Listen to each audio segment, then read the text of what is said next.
बिस्मिल्लाहिर्रहमानिर्रहीम नहमदुहु व नुसल्ली व नुसल्लिम अला रसूलिहिल करीम व अशहदु अन ला इलाहा इल्लल्लाह वहदहु ला शरीका लह व अशहदु अन्न मुहम्मदन अब्दुहु व रसूलुहु अम्मा बाद। दौरा कुरान की पहली क्लास का आगाज़ इस बात से है कि लफ्ज़ अल कुरान जो अल्लाह ताला की इस किताब पे बोला जाता है, जो अल्लाह ताला ने अपने नबी सल्लल्लाहु अलैहि वसल्लम पे नाज़िल फरमाई और क़यामत तक अल्लाह ताला ने इस कलाम की हिफाजत की ज़िम्मेदारी ली है, इस किताब को अल कुरान के नाम से बोला जाता है।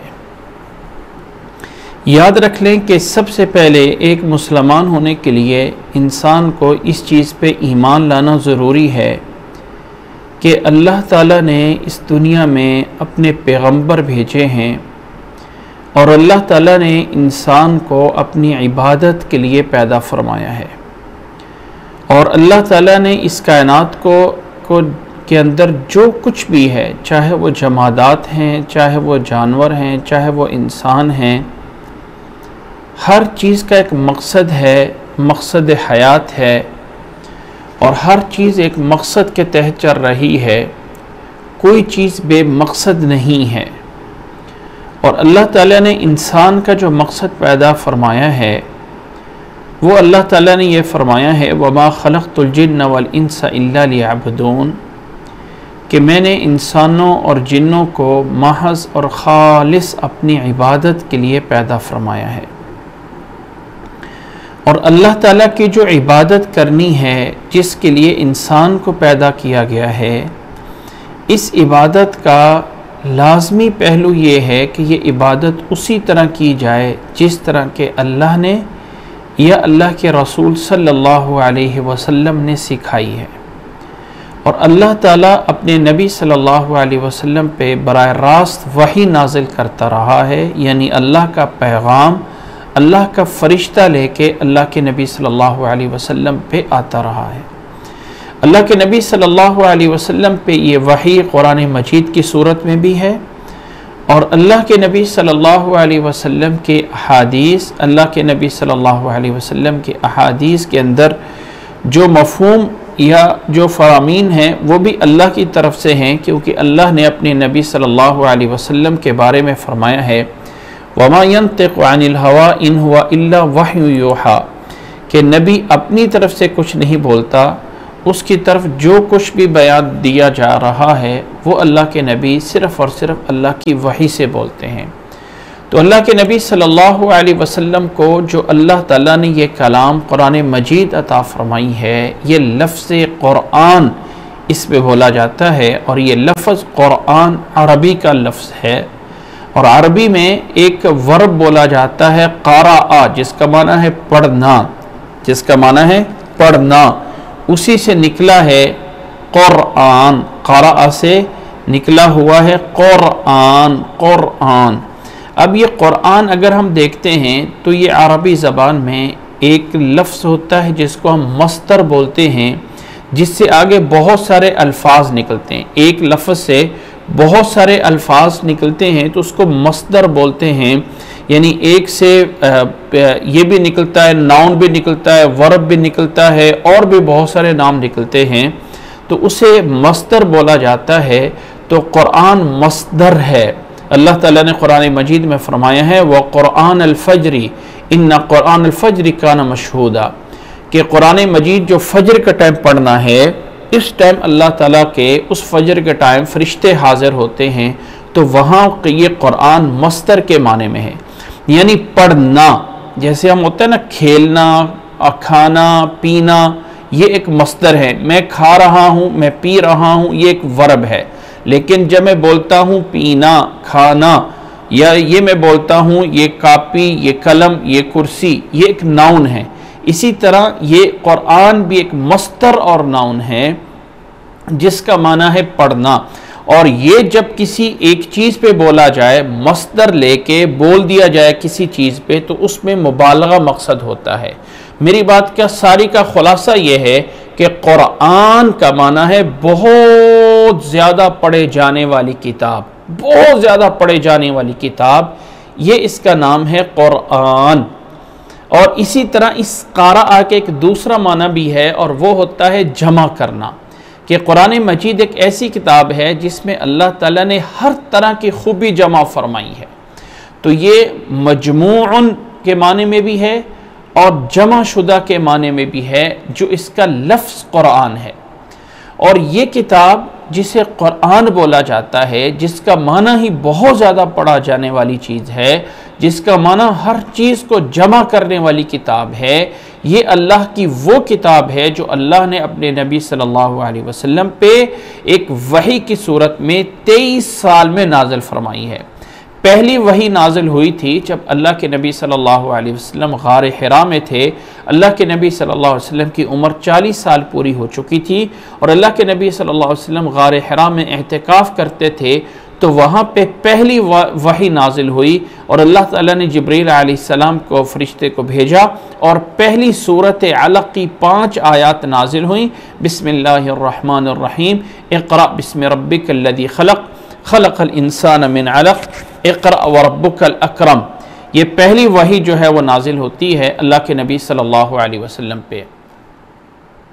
इस पहली वही नाजिल होने के बाद अल्लाह के नबी सल्लल्लाहु अलैहि वसल्लम इक़रा बिस्मि रब्बिकल्लज़ी खलक़, खलक़ल इंसान मिन अलक़, इक़रा व रब्बुकल अकरम, इस वही के नाजिल होने के बाद अल्लाह के नबी सल्लल्लाहु अलैहि वसल्लम वापस घर तशरीफ़ लाते हैं और घर तशरीफ़ लाने के बाद अल्लाह के नबी सल्लम घबरा जाते हैं।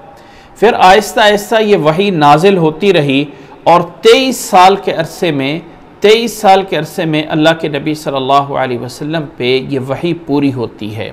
कुरान मजीद आयात की सूरत में नबी सल्लल्लाहु अलैहि वसल्लम पे थोड़ा थोड़ा करके नाजिल होता रहा। कुछ आयात मक्का मुकर्रमा में नाजिल हुई, कुछ आयात मदीना मुनव्वरा में नाजिल हुई। तो मजमूई कुरान मजीद जो मक्की और मदनी हैं, जो आयात मक्का में नाजिल हुई वो मक्की कहलाईं और जो आयात मदीना में नाजिल हुई वो मदनी कहलाईं। अल्लाह के नबी सल्लल्लाहु अलैहि वसल्लम पे ये जो कुरान मजीद नाजिल हुआ, अब ये इसका थोड़ा सा तारुफ था। इसके बारे में ईमान लाने की पहली चीज़ ये है कि कुरान मजीद अल्लाह की तरफ से मुअजिज़ा है। मुअजिज़ा का माना और मफ़हूम ये है कि अल्लाह ने हर नबी को एक ऐसी चीज़ अता फ़रमाई जो उस दौर में बहुत बड़ी थी। हज़रत मूसा अलैहिस्सलाम के दौर में जादू को बहुत बड़ा उरूज था, तो अल्लाह ने जो मुअजिज़ा दिया वो भी बज़ाहिर एक ऐसा था कि लाठी फेंकते हैं तो सांप बन जाता है, और कोई चीज़ उसमें लाठी फेंकते हैं तो वो सांप बन जाता है।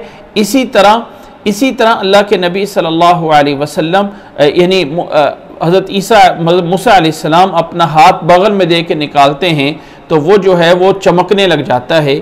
ईसा अलैहिस्सलाम को अल्लाह ताला ने ये मुअजिज़ा अता फ़रमाया कि वो किसी भी नाबीने को हाथ लगाते हैं तो अल्लाह के हुक्म से वो बीना हो जाता है, और किसी मुर्दे को हाथ लगाते हैं तो अल्लाह के हुक्म से वो उठ जाता है। ये एक मुअजिज़ा था जो उस दौर का था। अल्लाह के नबी सल्लल्लाहु अलैहि वसल्लम के दौर में कलाम को बहुत बड़ा उरूज था, बहुत बड़ा कलाम समझा जाता था कि मैं बोलने वाला हूँ, मैं बहुत बड़ा बोल सकता हूँ और हमारी तरह कोई बोल नहीं सकता है। तो अल्लाह ने अपने नबी सल्लल्लाहु अलैहि वसल्लम को ये जो किताब अता फरमाई कि इस तरह की किताब भी कोई है तुम्हारे पास तो ला के दिखाओ। अल्लाह ताला ने कुरान मजीद में फरमाया, व इन कुंतुम फी रैबिम मिम्मा नज़्ज़लना अला अब्दिना फ़अतू बिसूरतिम मिन मिस्लिही। ये किताब कुरान मजीद जिसको हमने अपने बंदे पे नाजिल फरमाया है, अगर तुम समझते हो कि ये अल्लाह की तरफ से नहीं है, अगर तुम ये समझते हो कि ये अल्लाह की तरफ से नहीं है, तो आओ मैदान खाली है, इस तरह की कोई एक किताब, एक आयत जो है वो 10 आयत इस तरह की बना के दिखा दो। और ये भी चैलेंज दिया कि एक सूरत बना के दिखा दो। सबसे छोटी सूरत इन्ना आतईना कल कौसर है, जो एक लाइन में पूरी आ सकती है। फरमाया इस तरह की एक सूरत जो है वो बना के दिखा दो। लेकिन दूसरी जगह पे अल्लाह ताला ने फरमाया, कुल ला इन इज्तमअतिल इंसु वल जिन्नु अला यअतू बिमिस्लि हाज़िल क़ुरआनी ला यअतूना बिमिस्लिही वलौ काना बअज़ुहुम लिबअज़िन ज़हीरा, कि अगर जिन्नात और इंसान सारे जमा हो जाएं और इस कुरान मजीद की तरह कोई कलाम बनाना चाहें तो नहीं बना सकते हैं, नहीं बना सकते हैं, अगरचे एक दूसरे की मदद करने वाले ही क्यों ना हो जाएं। तो इसलिए एक ईमान के तौर पे मुसलमान होने के लिए ये मानना ज़रूरी है कि अल्लाह ताला की ये किताब नबी सल्लल्लाहु अलैहि वसल्लम का मौजज़ा है। इसी तरह अल्लाह की ये किताब ऐसी है कि अल्लाह ने इसकी हिफाजत की जिम्मेदारी ली है। सूरत हिजर की आयत नंबर 9 में अल्लाह ने फरमाया है, इन्ना नहनु नज़्ज़लना ज़िक्र व इन्ना लहु लहाफ़िज़ून, हमने इस ज़िक्र को नाजिल किया है और हम ही इसकी हिफाजत करने वाले हैं। हमने इस ज़िक्र को नाजिल किया है और हम ही इसकी हिफाजत करने वाले हैं। तो कुरान मजीद की हिफाजत की ज़िम्मेदारी अल्लाह ताला ने ली है, अल्लाह ताला इसको महफूज करने वाला है। ये नबी सल्लल्लाहु अलैहि वसल्लम का बहुत बड़ा मुअजिज़ा है। इस कुरान मजीद के पढ़ने के फ़ज़ाइल, पढ़ने की फजीलत क्या है, इस पे अजर व सवाब क्या है, अल्लाह ताला ने कुरान मजीद में भी बयान फरमाया है और नबी सल्लल्लाहु अलैहि वसल्लम ने इसके बारे में बहुत सारी अहादीस भी बयान फरमाई है। अल्लाह ताला ने कुरान मजीद में फरमाया है, किताबुन अंज़लनाहु इलैका लितुख़रिजन नास मिनज़्ज़ुलुमाति इलन-नूरि बिइज़्नि रब्बिहिम इला सिरातिल हमीद, कि अल्लाह ताला ने इस किताब को इसलिए नाजिल फरमाया है ताकि लोगों को अंधेरों से निकाल के रोशनियों की तरफ लाया जाए, ताकि लोगों को अंधेरों से निकाल के रोशनियों की तरफ लाया जाए। गोया के मकसद ये है कि इस किताब की फजीलत ये है कि ये हमें अंधेरों से निकाल के, हमें बुराइयों से निकाल के, हमें ज़ुलुमात से निकाल के रोशनी और नूर की तरफ ये किताब लेके आती है। बिइज़्नि रब्बिहिम इला सिरातिल अज़ीज़िल हमीद, उस अज़ीज़ और हमीद और गालिब की और तारीफ़ वाले के रास्ते की तरफ हमें ये किताब लेके जाती है। अल्लाह ताला ने फरमाया है कि जिस अल्लाह ने इस किताब को नाज़िल फरमाया है, ला यातीहिल बातिलु मिन बैनि यदैहि वला मिन खल्फिही तंज़ीलु मिन हकीमिन हमीद, ये वो किताब है जिसको आगे पीछे दाएं बाएं से कहीं भी इसमें बातिल नहीं आ सकता है। इसमें ये अल्लाह की तरफ से, हकीम और हमीद की तरफ से नाजिल करदा है। ये जो इतनी बड़ी अजीम किताब है, रसूलुल्लाह सल्लल्लाहु अलैहि वसल्लम ने इस किताब के कुछ फ़ज़ाइल बयान फरमाए हैं। अभी तक की मेरी बात का खुलासा ये है कि कुरान मजीद अल्लाह की किताब है। लफ्ज़ कुरान का माना है बहुत ज़्यादा पढ़े जाने वाली किताब। लफ्ज़ कुरान का माना है बहुत ज़्यादा पढ़े जाने वाली किताब। नबी सल्लल्लाहु अलैहि वसल्लम पे नाजिल करदा इस किताब का नाम अल कुरान है। ये कुरान नबी सल्लल्लाहु अलैहि वसल्लम का मुअजिज़ा है, हमें इस पे ईमान लेके आना है और अल्लाह ताला ने इसकी हिफाजत की ज़िम्मेदारी ली है। फ़ज़ाइल इसके ये हैं, फ़जीलत ये है कि अल्लाह ताला ने अल्लाह के रसूल सल्लल्लाहु अलैहि वसल्लम से हज़रत अबू उमामा अल-बाहिली रसूलुल्लाह सल्लल्लाहु अलैहि वसल्लम के सहाबी हैं, आप सल्लल्लाहु अलैहि वसल्लम से फरमान नकल करते हैं कि आप सल्लल्लाहु अलैहि वसल्लम ने फरमाया, इक़राउल कुरान फ़इन्नहु यअती यौमल क़ियामा शफ़ीअन लि अस्हाबिही। ओ लोगों, कुरान मजीद की तिलावत करो, इसे पढ़ो, इसके अल्फाज का पढ़ना भी एक इबादत है। फ़इन्नहु यअती यौमल क़ियामति शफ़ीअन लि अस्हाबिही, ये कुरान मजीद अपने पढ़ने वालों की क़यामत वाले दिन उनकी शफ़ाअत करेगा, उनकी सफ़ारश करेगा कि अल्लाह ताला के यहाँ उनके लिए बख्शिश है, उनकी सफ़ारश और माफ़ी दिलाएगा। अल्लाह के नबी सल्लल्लाहु अलैहि वसल्लम की इस हदीस से हमें जो समझ आता है कि कुरान मजीद का पढ़ना भी एक इबादत है। समझना ये एक अलग चीज़ है, समझना ये भी एक इबादत है, लेकिन पढ़ना भी एक इबादत है। पढ़ना कि अल्लाह ताला ने इस किताब को नाज़िल फरमाया और इसके अल्फाज रसूलुल्लाह सल्लल्लाहु अलैहि वसल्लम की वह हदीस हमने सुनी होगी कि आप सल्लल्लाहु अलैहि वसल्लम ने फरमाया कि इस पे कुरान मजीद के मन क़रअ हरफन मिन किताबिल्लाहि फलहु बिही हसना, जिसने कुरान मजीद का एक हर्फ पढ़ा उसके लिए एक नेकी मिलेगी। वल हसनतु बिअश्रि अमसालिहा, और एक नेकी 10 नेकियों के बराबर होती है। वला अक़ुलु अलिफ लाम मीम हर्फ वलाकिन अलिफुन हर्फुन व लामुन हर्फुन व मीमुन हर्फुन। आप सल्लल्लाहु अलैहि वसल्लम ने फरमाया कि मैं ये नहीं कहता हूँ कि अलिफ लाम मीम एक हर्फ है, बल्कि अलिफ एक हरफ है, लाम एक हरफ है और मीम एक हरफ है। अलिफ एक हरफ है, लाम एक हरफ है और मीम एक हरफ है, जिसका माना और मफहूम ये बनता है कि अलिफ लाम मीम पढ़ने से इंसान को 30 नेकियां मिल रही होती हैं। 30 नेकियां मिल रही हैं अगर अलिफ लाम मीम पढ़ता है। अब इस हिसाब से इंसान हिसाब लगा ले कि अल्हम्दुलिल्लाहि रब्बिल आलमीन अर्रहमानिर रहीम मालिक यौमिद्दीन इय्याका नअबुदु व इय्याका नस्तईन इहदिनस सिरातल मुस्तकीम सिरातल लज़ीना अनअमता अलैहिम गैरिल मग़ज़ूबि अलैहिम वलद्दाल्लीन। इस पे इंसान को कितनियाँ नेकियाँ मिल रही हैं, इस पे इंसान को कितनियाँ नेकियाँ मिल रही हैं जब वो ये पढ़ते, ये सारी सूरतें पढ़ता है, सारी आयात पढ़ता है। तो इसलिए ये कुरान मजीद का पढ़ना भी एक इबादत है, इसके अल्फाज एक मुताब्बिद बितिलावा है। इसी तरह रसूलुल्लाह सल्लल्लाहु अलैहि वसल्लम से हज़रत उमर रज़ी अल्लाह तआला अन्हु नक़ल करते हैं कि आप सल्लल्लाहु अलैहि वसल्लम ने फरमाया, इन्नल्लाह यरफ़अु बिहाज़ल किताबि अक़वामन व यज़अउ बिही आख़रीन। अल्लाह ताला इस कुरान मजीद की बदौलत बहुत से लोगों को बुलंद कर देता है, बहुत से लोगों को उरूज दे देता है और बहुत से लोगों को अल्लाह ताला जलील कर देता है। इसी कुरान मजीद की वजह से जिन लोगों ने इस कुरान मजीद को समझा, इस पे अमल किया, इस पे समझा, इस पे अमल किया, ये कुरान मजीद उनके लिए नजात का ज़रिया है। और जिन लोगों ने इस कुरान मजीद को नहीं पढ़ा, जिन लोगों ने इस कुरान मजीद को पीछे छोड़ दिया, यही कुरान मजीद उनकी ज़िल्लत और रुसवाई का सबब बनेगा। इन्नल्लाह यरफ़अु बिहाज़ल किताबि अक़वामन, अल्लाह ताला बहुत सी कौमों को बुलंद कर देता है कुरान मजीद की वजह से। अल्लाह ताला रिफ़अत और बुलंदी दे देता है। वो लोग मुअज़्ज़ज़ थे अपने ज़माने में साहिब कुरान होकर, हम अपने ज़माने में ज़लील ख़ार इसलिए हो रहे हैं कि हम तारके कुरान हैं, कुरान मजीद को छोड़ बैठे हैं। जो कुरान का हक़ है वो हम अदा नहीं कर रहे हैं, जो कुरान मजीद का हक़ है वो हमसे अदा नहीं हो रहा है।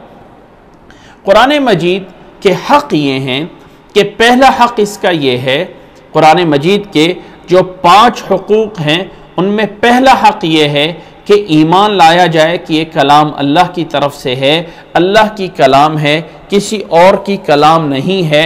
इस पे ईमान ले के आना, कुरान मजीद को अल्लाह की किताब समझना गैर तहरीफ शुदा है, इसमें कोई चीज़ तहरीफ वाली नहीं है और इसके अंदर कोई चीज़ जो है वो मन घड़त नहीं है। ये अल्लाह की किताब अल्लाह की हिफाजत के साथ महफूज है। ये इस पे ईमान ले के आना ये पहला हक़ है। कुरान मजीद का दूसरा हक़ ये है कि जब हम ईमान लेके आए तो इसके अल्फाज को पढ़ना, अल्लाह ताला ने फरमाया है वरत्तिलिल कुरान तरतीला फ़क़रअू मा तयस्सर मिनल कुरान। इसके अल्फाज को समझना, इसके अल्फाज को पढ़ना, ये कुरान मजीद का दूसरा हक़ है। और तीसरा हक़ कुरान मजीद का ये है, तीसरा हक़ कुरान मजीद का ये है कि जब हमने कुरान मजीद को ईमान लेके आ गए, उसको पढ़ना शुरू कर दिया, तो अब इसके अल्फाज को सीखना है।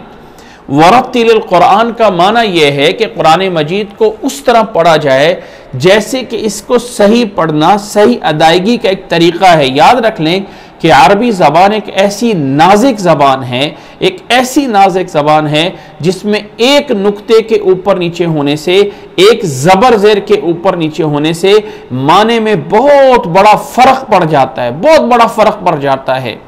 तो अल्लाह ताला की इस कलाम को सीखना है कि अल्फाज कैसे पढ़ने हैं।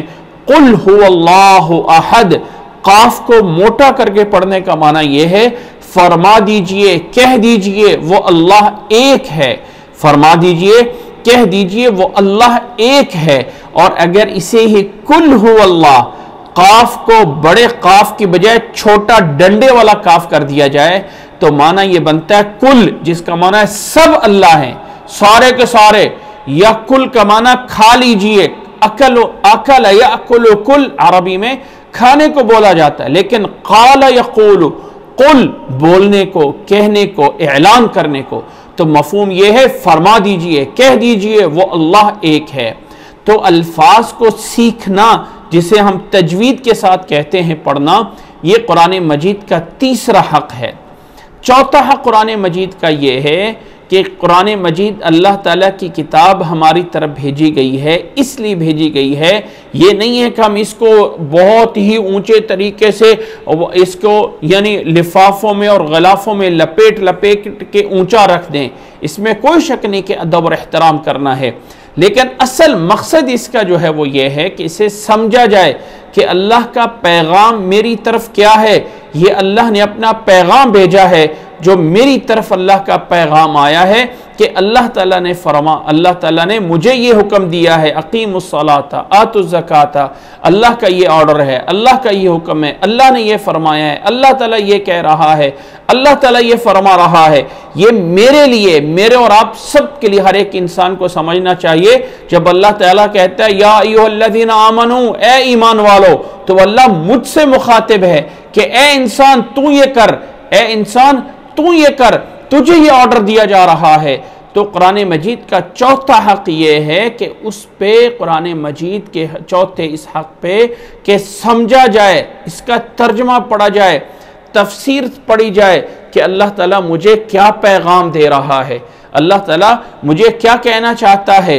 ये कुरान मजीद का चौथा हक है। और पांचवा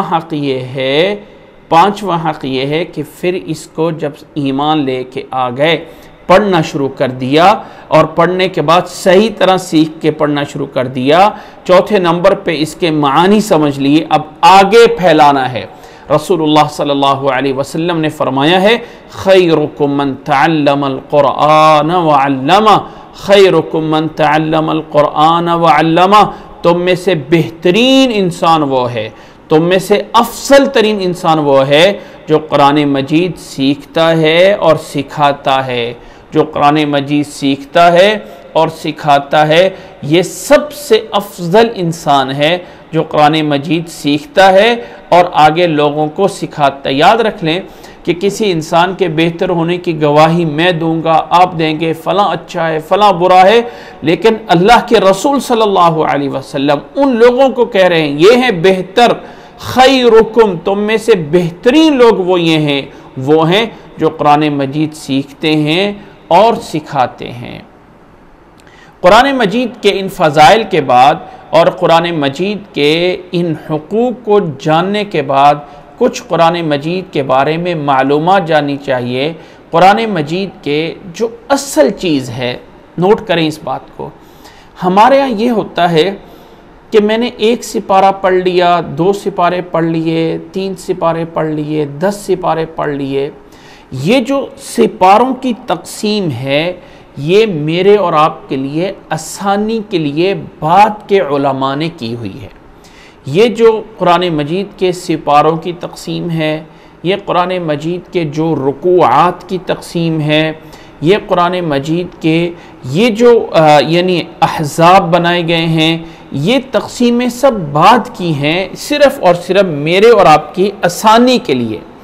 असल जो तकसीम नबी सल्लल्लाहु अलैहि वसल्लम से हम तक पहुंची हैं, जो असल तकसीम है, उसमें सबसे पहली चीज़ ये है कि सूरतें ये हैं, सूरत बकरा, सूरत आल इमरान, सूरत निसा, सूरत माइदा, सूरत आराफ, ये कुरान मजीद की सूरतें जो 114 सूरतें हैं।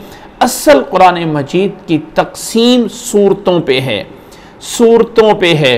ये सिपारा एक पढ़ लेना, 2 सिपारे पढ़ लेना ठीक है, ये जानने के लिए, फ़र्क करने के लिए, तमीज़ के तौर पे ठीक है, लेकिन असल चीज़ क्या है? असल क्या है कि कुरान मजीद में जो स्टॉप हैं, जो अलग अलग हिस्से हैं, वो सूरतों की बुनियाद पे हैं। कुरान मजीद की सबसे बड़ी सूरत सूरत बकरा है और कुरान मजीद की सबसे छोटी सूरत सूरत कौसर है। इन्ना आतैना कल कौसर फसल्लि लिरब्बिका वन्हर इन्न शानिअका हुवल अबतर।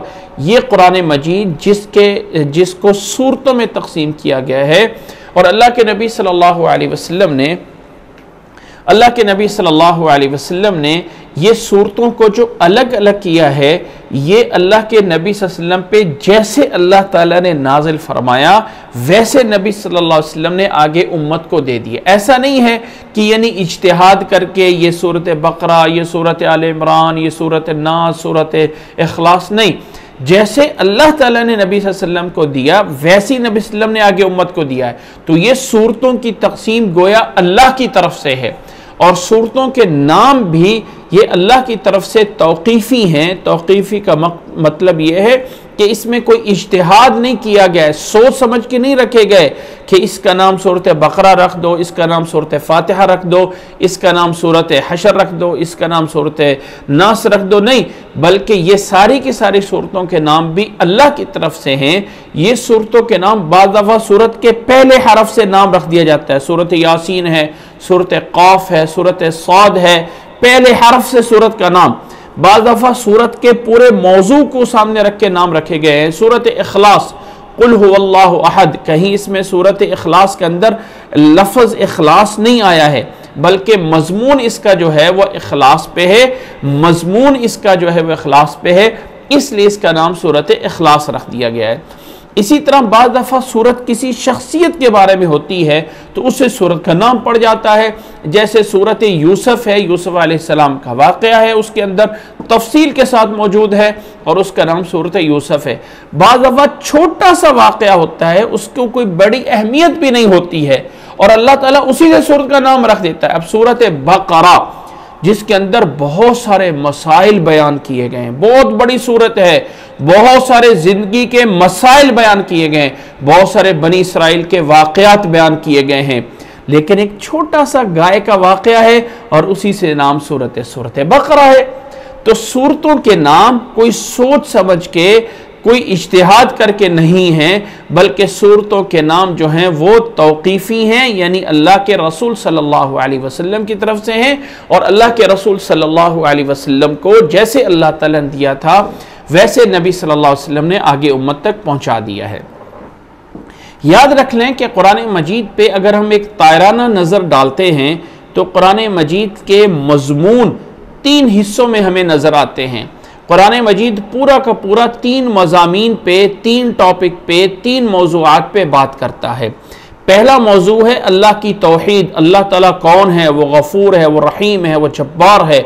अल्लाहु ला इलाहा इल्ला हुवल हय्युल क़य्यूम ला तअख़ुज़ुहु सिनतुन वला नौम मन ज़ल्लज़ी यशफ़अु इंदहु इल्ला बिइज़्निही यअलमु मा बैना अयदीहिम व मा ख़ल्फ़हुम वला युहीतून बिशैइन मिन इल्मिही इल्ला बिमा शाअ वसिअ कुर्सियुहुस समावाति वल अर्ज़ वला यऊदुहु हिफ़्ज़ुहुमा व हुवल अलिय्युल अज़ीम। ये आयतुल कुर्सी अल्लाह ताला का तारुफ़ है। कौन है अल्लाह? वो अल्लाह है जिसके अलावा कोई माबूद नहीं है, वो कायम है, हमेशा रहने वाला है, वो गफूर है। सूरत इखलास में फरमाया कुल हुवल्लाहु अहद अल्लाहुस समद लम यलिद व लम यूलद व लम यकुल लहु कुफुवन अहद। तो कुरान मजीद का एक मौजू ये है कि अल्लाह का तारुफ, अल्लाह ताला कौन है, अल्लाह के मुआमलात क्या हैं, अल्लाह ताला के मुआमलात क्या हैं, अल्लाह ताला ने कैसे जो है इस कायनात को बनाया है, कैसे इस दुनिया के ख़त्म होने के बाद जन्नत और जहन्नम के वाक़यात ये हैं। ये अल्लाह ताला का तारुफ, क्या वो करता है, क्या वो कर सकता है, क्या वो ज़ात है, अल्लाह की तौहीद, ये कुरान मजीद का एक मौजू है। दूसरा कुरान मजीद का मौजू है अमर और नहीं, ऑर्डर, ये करो और ये ना करो, ये तुम्हें हुक्म दिया जा रहा है, ये तुम्हारी लाजिम है कि नमाज को कायम करो, ये तुम्हारे ऊपर लाजिम है कि ज़कात को अदा करो, ये तुम्हारे ऊपर लाजिम है कि हराम से बचो। हराम क्या चीज़ें हैं? कुल ला अजिदु फ़ीमा उहिया इलैया मुहर्रमन अला ताइमिन यतअमुहु इल्ला यकून मैततन औ दमन औ लहम खिंज़ीर, जैसे कि अल्लाह ताला ने कुरान मजीद में फरमाया है। तो कुरान मजीद की ये वाली आयात, बहुत सारी आयात हैं जो आयात अहकाम कहलाती हैं, जिसमें अल्लाह ताला ने कोई ना कोई हुक्म दिया होता है, ये करो, ये ना करो, ये करो। ये कुरान मजीद का दूसरा मौजू है। तीसरा मौजू ये है, तीसरा कुरान मजीद का मौजू ये है कि कुरान मजीद में पहले अंबिया, पहले कौमों के वाक़यात बयान किए गए हैं। फ़लाँ नबी को अल्लाह ताला ने इस तरह करके भेजा, आदम अलैहिस्सलाम को अल्लाह ताला ने मिट्टी से पैदा किया और फिर फरिश्तों से सजदा कराया, फिर उन्हें ज़मीन पे भेजा गया और फिर उन्हें जो है उनके आगे औलाद पैदा होने वाली उनकी इस्लाह की ज़िम्मेदारी उन्हें दे दी गई। फिर हज़रत नूह अलैहिस्सलाम उन्हें भेजा गया अपनी कौम की इस्लाह करें। इस तरह करके अल्लाह ताला नबियों को भेजा, हर नबी ने इस तरह करके तबलीग की। हज़रत इब्राहीम अलैहिस्सलाम ने यह किया, हज़रत मूसा अलैहिस्सलाम ने यह किया, हज़रत ईसा अलैहिस्सलाम ने यह किया और उनकी कौमों ने यह किया। बनी इसराइल की कौम ये थी, कौम लूत के ऊपर अज़ाब ऐसे हुआ, कौम आद का अंजाम ये हुआ, अस्हाबुल ऐका ये थे, फलां थे। ये कुरान मजीद का तीसरा मौजू है। कुरान मजीद का पहला मौजू अल्लाह ताला का तारुफ और अक़ीदा और नज़रियात हैं। दूसरा कुरान मजीद का मौजू ऑर्डर और नहीं, ये करो और ये ना करो। और तीसरा कुरान मजीद का मौजू है वाक़यात, अंबिया के, कौमों के वाक़यात इबरत के लिए, ताकि इंसान को इबरत दिलाई जाए कि अल्लाह की ज़ात पे ईमान कैसे लेके आना है, अल्लाह ताला क्या कुछ कर सकता है। ये कुरान मजीद, ये कुरान मजीद जो नबी सल्लल्लाहु अलैहि वसल्लम ने आगे हम तक भेजा है, ये कुरान मजीद अल्लाह के नबी सल्लल्लाहु अलैहि वसल्लम के दौर में जब नाजिल होता था तो इसे बाकायदा लिखा जाता था। अल्लाह के नबी सल्लल्लाहु अलैहि वसल्लम के सहाबा मौजूद थे जिन्हें कातिबीन वही बोला जाता है। वो नबी सल्लल्लाहु अलैहि वसल्लम से कुरान मजीद को बाकायदा लिखते थे, बाकायदा लिखते थे। बहुत सारे सहाबा, 50+ से ज़्यादा सहाबा के नाम मौजूद है जो अल्लाह के नबी सल्लल्लाहु अलैहि वसल्लम के दौर में कुरान मजीद लिखते रहे हैं। जब कोई आयत नाजिल होती तो नबी सल्लल्लाहु अलैहि वसल्लम ये फरमा देते कि इस आयत को फ़लाँ सूरत में फ़लाँ आयत से पहले और फ़लाँ आयत के बाद, फ़लाँ आयत से पहले फ़लाँ आयत के बाद फ़लाँ जगह पे इस आयत को लिख दिया जाए। और उस दौर में नबी सल्लल्लाहु अलैहि वसल्लम के दौर में कुरान मजीद का हाफिज़ होना और हाफिज़ ना होना, ये कोई बात थी नहीं। जो मुसलमान है वो हाफिज़ है ही है, ऐसा कोई तसव्वुर नहीं पाया जाता था कि ये मुसलमान है लेकिन कुरान मजीद का हाफिज़ नहीं है। ऐसा नहीं है, जो मुसलमान है वो हाफिज़ ही है। कुरान मजीद हिफ्ज़ करना हर एक के लिए एक आम सी बात समझी जाती थी, यानी इसमें कोई तसव्वुर मौजूद नहीं था कि एक मुसलमान हो और उसे कुरान मजीद ज़बानी याद ना हो। ऐसा नबी सल्लल्लाहु अलैहि वसल्लम के दौर में बिल्कुल नहीं था। अल्लाह के नबी सल्लल्लाहु अलैहि वसल्लम के दौर में तमाम सहाबा हाफ़िज़ कुरान थे, लेकिन फिर भी इसे लिखा गया, जबकि अरबों के रवाज में इसे लिखा नहीं जाता था, किसी चीज़ को लिखा नहीं जाता था।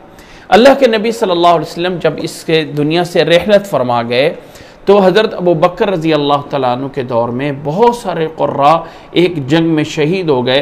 तो हज़रत उमर रज़ी अल्लाह तआला अन्हु ने मशवरा दिया कि क्यों ना हो कि ये कुरान मजीद जो मुख्तलिफ़ जगहों पे लिखा हुआ है, जो कुरान मजीद मुख्तलिफ़ जगहों पे है, कहीं ये कुरान मजीद जो है वो कागज़ पे लिखा हुआ है, कपड़े पे लिखा हुआ है, चमड़े पे लिखा हुआ है, मुख्तलिफ़ जगहों पे लिखा हुआ है, क्यों ना हो इस कुरान मजीद को एक जगह पे जो है वो लिख दिया जाए, एक जगह पे एक किताब में जमा किया जाए।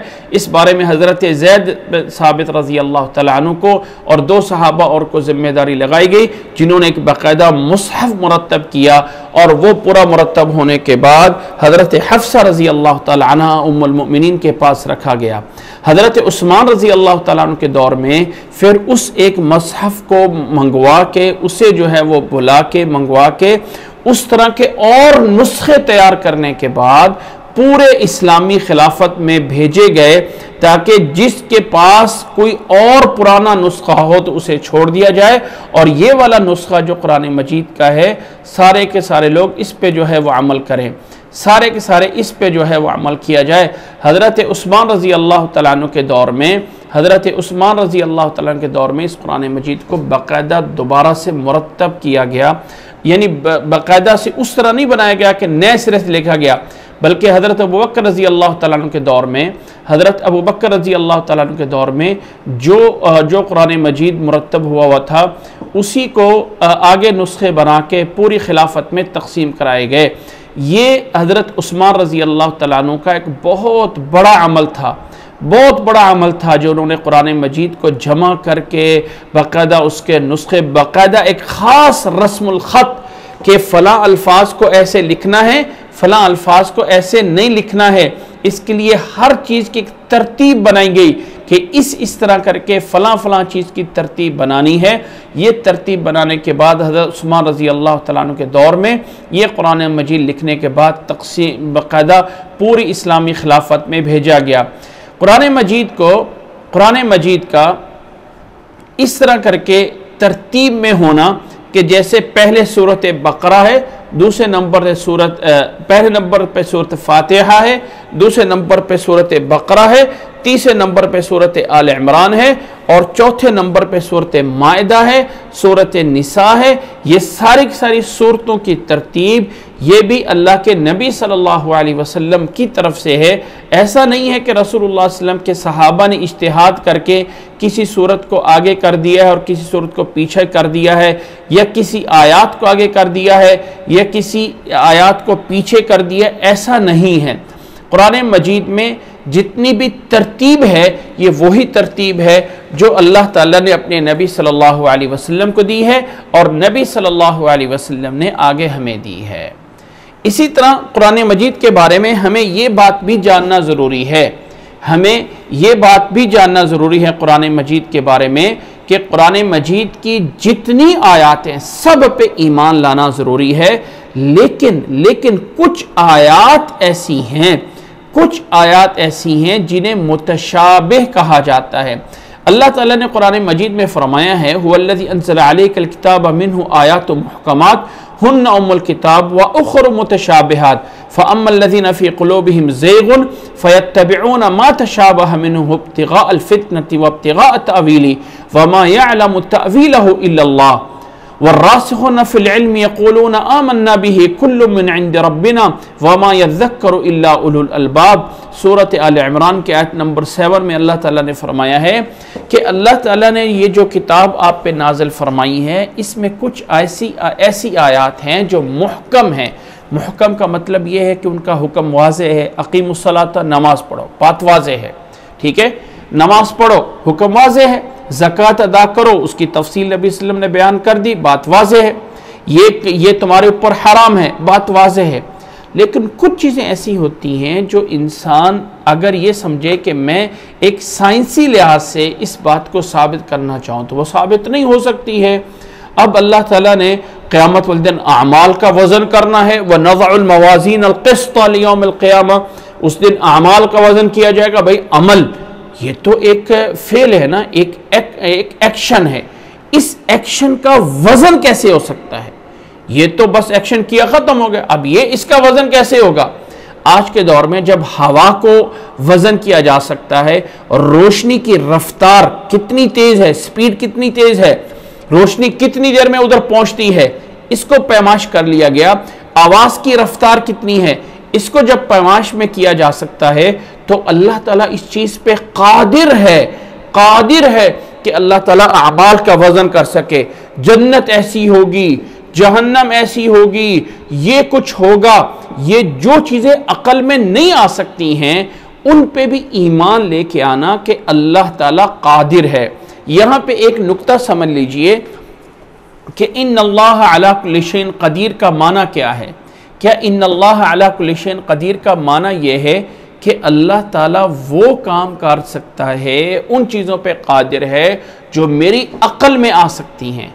अब मेरी अक़ल का रिज़ल्ट ये है कि 2 और 2 4 होते हैं, 4 और 4 8 होते हैं, 8 और 8 16 होते हैं, 10 और 10 मिलके 20 हो जाते हैं। ये एक अक़ल का रिज़ल्ट है। ये अल्लाह ताला ने मेरे और आपके जिस्म को बनाया है, एक डिवाइस के तौर पे बना दिया है और इसके अंदर एक सॉफ्टवेयर जो है वो इंस्टॉल कर दिया है। हमारा सॉफ्टवेयर ये कहता है कि 2 और 2 मिलके 5 नहीं हो सकते, 2 और 2 मिलके 3 नहीं हो सकते, 10 और 10 मिलके 40 नहीं हो सकते, वो 20 ही हो सकते हैं। ये अल्लाह ताला ने मेरे और आपके दिमाग में सॉफ्टवेयर लगाया है। लेकिन अल्लाह इस चीज़ पे कादिर है कि अल्लाह 2 और 2 को 1000 बना सकता है, 10 और 10 को 20 नहीं, 10 और 10 को मिला के 2000 बना दे। अल्लाह इस चीज़ पे कादिर है। अल्लाह की कुदरत का मतलब ये नहीं कि जो मेरी अकल में आ सकता है, नहीं, अल्लाह उस चीज़ पर भी कादिर है जो मेरी और आपकी अक्ल में नहीं आ सकता है। इन्नल्लाह अला कुल्ली शैइन कदीर का माना यह है कि अल्लाह उन तमाम चीज़ों पे कादिर है जो मेरी और आपकी अक्ल में नहीं आ सकते। अल्लाह ताला आसमान दुनिया पे भी है, अल्लाह ताला अर्श पे मुस्तवी है, अल्लाह ताला अर्श पे है। अल्लाह ताला ये कैसे काम कर रहा है? अल्लाह ने ज़मीन और आसमान को 7 दिन में क्यों पैदा किया? वो तो कुन फयकून से हो जाता है। अल्लाह ताला कुन कह दे सब कुछ बन जाता है। अल्लाह ताला ने आदम अलैहिस्सलाम को मट्टी से क्यों बनाया? तो वो तो मट्टी का मोहताज क्यों था? अल्लाह ताला तो बगैर कुन कह देता हो जाता। इस तरह की जितनी बातें हैं, इन चीज़ों को छोड़कर, मुतशाबिहात चीज़ों को छोड़कर ईमान लेके आना कि जो मेरे रब ने किया है वो सही किया है, वो किसी की राय का मोहताज नहीं है। ला युसअलु अम्मा यफ़अलु वहुम युसअलून। अल्लाह से ये नहीं पूछा जा सकता कि ए अल्लाह तूने ये क्यों किया है, क्यों किया? क्यों का सवाल अल्लाह से नहीं हो सकता है। तो अल्लाह ताला के आमाल, अल्लाह ताला के आमाल पे ईमान लेके आना, जिन आयात में आखरत का बयान है, जिन आयात में कुछ ऐसी चीज़ें बयान हैं जो इंसान नहीं समझ सकता है, यानी अक्ल के मुताबिक पूरी नहीं उतर सकती हैं, तो इंसान उसको अल्लाह के सुपुर्द करे और ये कहे कुल्लु मिन इंद रब्बिना, ये सब कुछ मेरे रब की तरफ से है। वो अल्लाह ताला ने इंसान पे इसीलिए उनका माना वाज़े नहीं किया ताकि इंसान जो है वो उस पे ईमान लेके आए।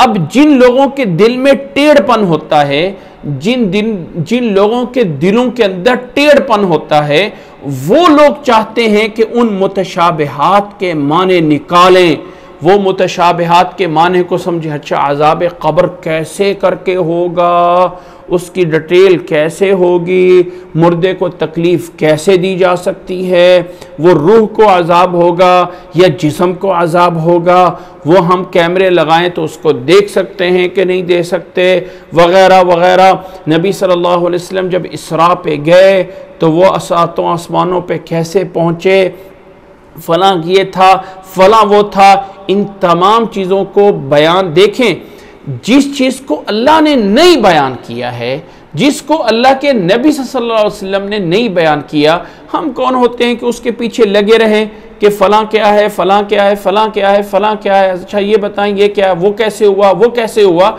इस तरह की तमाम चीज़ों को छोड़ देना, मुतशाबिहात को छोड़ देना और उन चीज़ों को मानना कि अल्लाह ने बोला है नमाज पढ़ें, अल्लाह ने बोला है ज़कात अदा करें, अल्लाह ने बोला है रोज़े रखे जाएं, अल्लाह ने बोला है इस्तिताअत मौजूद है तो हज करें, अल्लाह ने अपनी ज़ात पे ईमान लेके आना, फ़रिश्तों पे, किताबों पे, नबियों पे ईमान लेके आना, जो बोला है उस पे उसको समझना कि मेरे लिए ऑर्डर क्या है।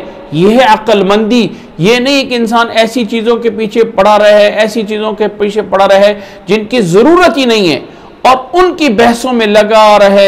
अच्छा ये कैसे हुआ था, आदम अलैहिस्सलाम जब जन्नत से निकाले गए थे तो कौन सा वो फल था जो खाया था, वो कौन से जानवर थे जिन्होंने उनकी हिफाजत की थी, कौन से जानवर थे जो इब्राहीम अलैहिस्सलाम की आग को बुझा रहे थे, कौन थे जो आग को जला रहे थे।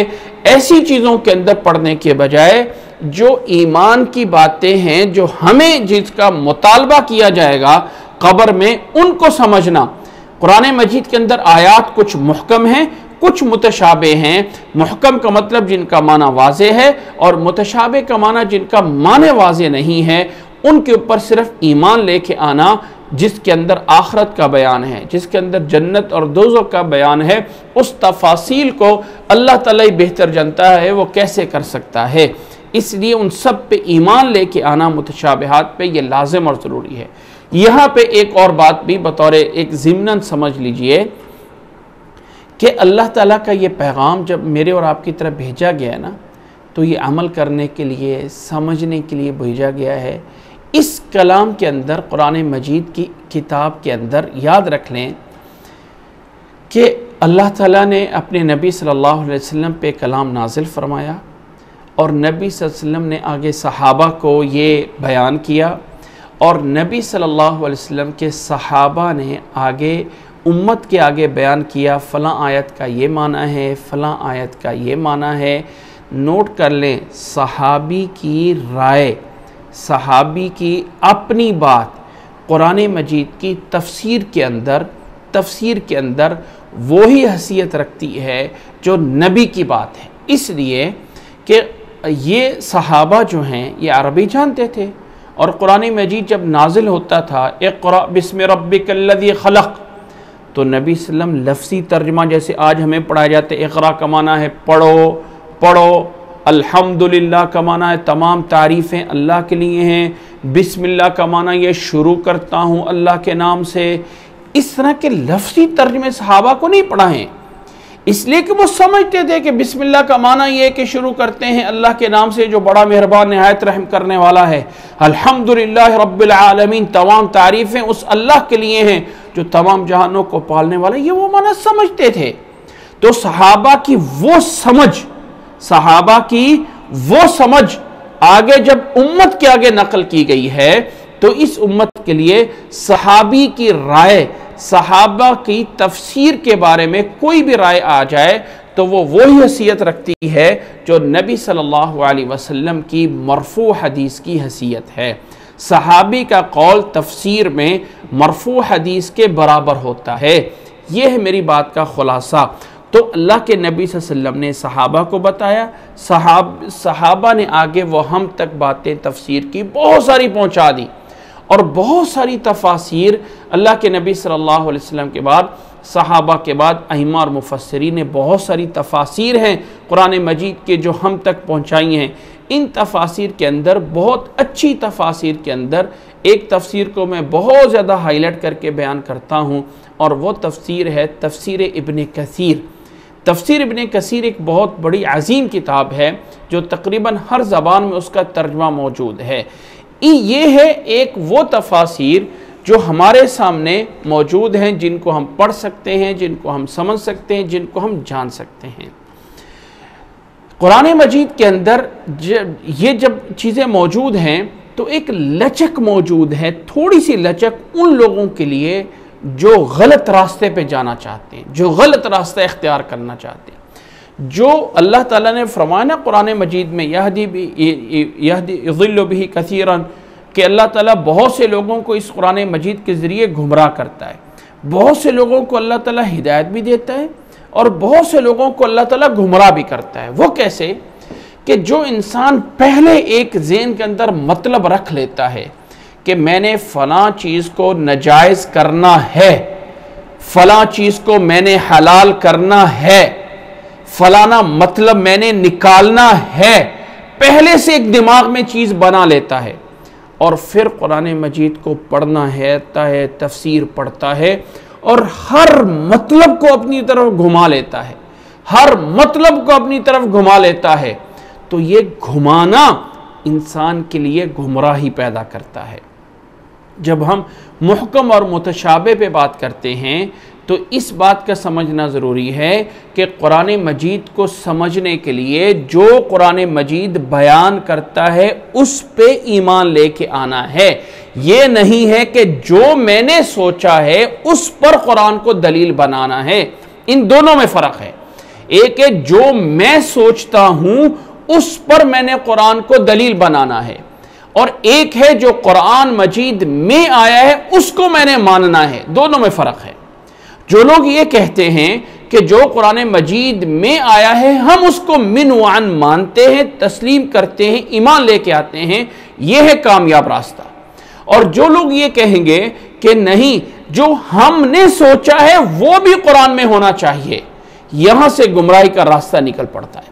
पहले एक नजरिया बना लिया जाता है, एक तसव्वुर कायम कर लिया जाता है, और फिर कुरान मजीद की आयत को उसके मुताबिक खींचा जाता है। मिसाल के तौर पे किसी ने कहा जी 9/11 का वाक़या जो है ये कुरान मजीद में मौजूद है। अच्छा जी, कहाँ पे मौजूद है?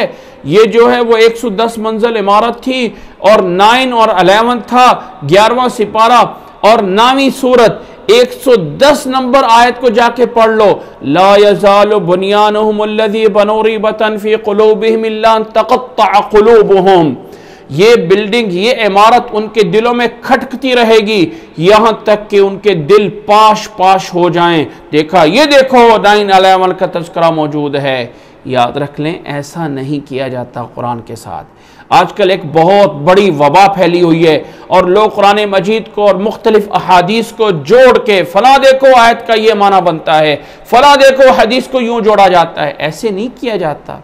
सबसे पहले सहाबा ने इस आयत को कैसे समझा, आइम्मा दीन और आइम्मा तफसीर ने इस आयत का माना क्या निकाला है, ये असल समझ है।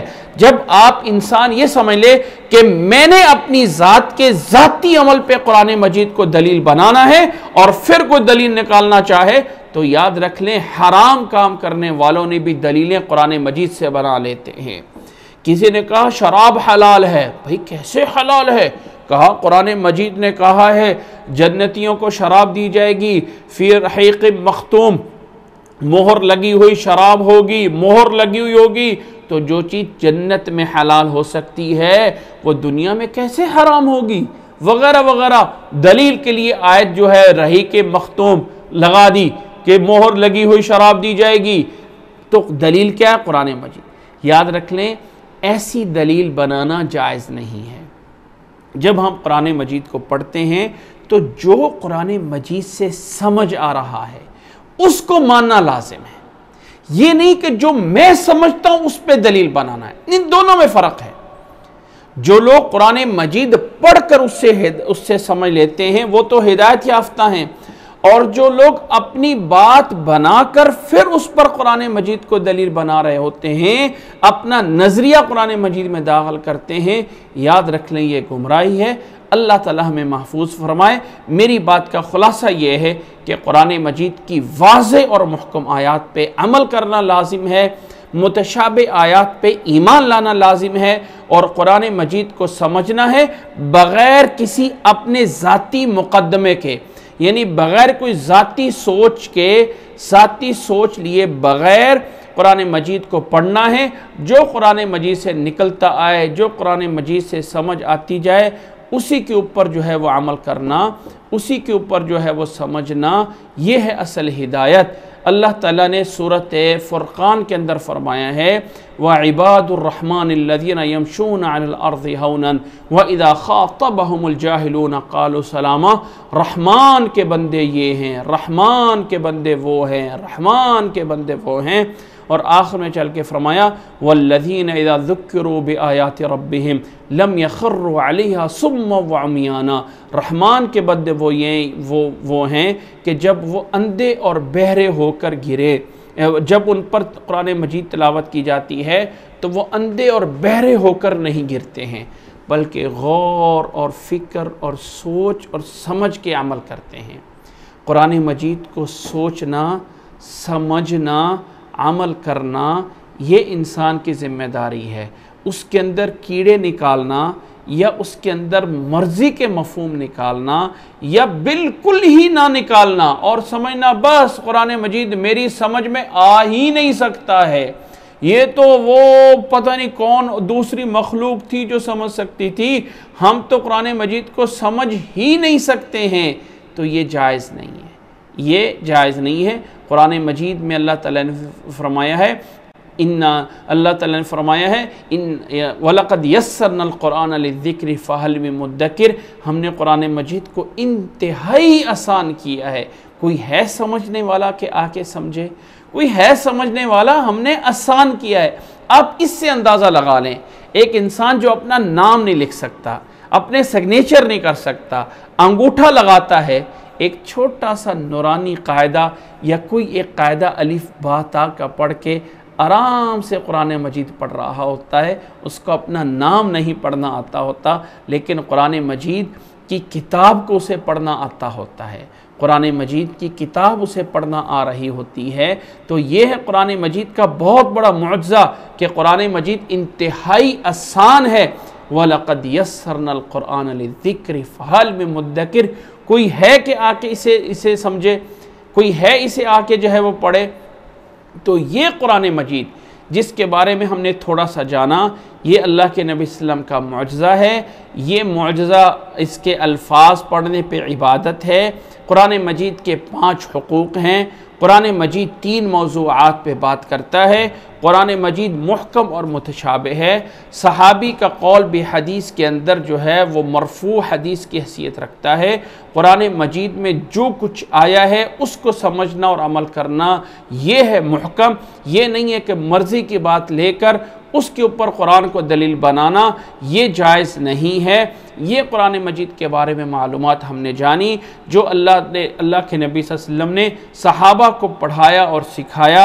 अबू बकर रज़ी अल्लाह तआला अन्हु ने उसको किताबी शक्ल में जमा करवाया।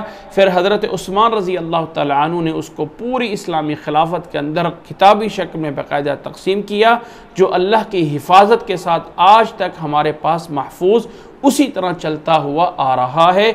ये है कुरान मजीद, जो मौजूदा इस कुरान मजीद की तरतीब के मुताबिक सूरत अल-फातिहा अल्हम्दुलिल्लाहि रब्बिल आलमीन से शुरू होता है और सूरत अन्नास कुल अऊज़ु बिरब्बिन्नास मलिकिन्नास इलाहिन्नास मिन शर्रिल वस्वासिल खन्नास अल्लज़ी युवस्विसु फ़ी सुदूरिन्नास मिनल जिन्नति वन्नास, इस सूरत पे आके पूरा होता है। ये है वो कलाम, अल्लाह की कलाम मुनज़्ज़ल मिनल्लाह मुतअब्बिद बितिलावतिही, जिसे हम जो है वो पढ़ने और समझने जो है वो शुरू कर रहे हैं। अल्लाह से दुआ है कि अल्लाह हमें इन तमाम चीज़ों को सही तरह समझने की, सही तरह अमल करने की और आगे इसको आगे फैलाने की तौफ़ीक़ अता फ़रमाएँ। जज़ाकुमुल्लाहु अहसनल जज़ा। आज मैं यहीं पे इसी पे इक्तिफ़ा करता हूँ। इंशाअल्लाह ताला बाकायदा कुरान मजीद के तर्जुमे और तफसीर को कल की क्लास से आगाज़ किया जाएगा। अल्लाह से दुआ है कि अल्लाह हमें सही तरह समझने की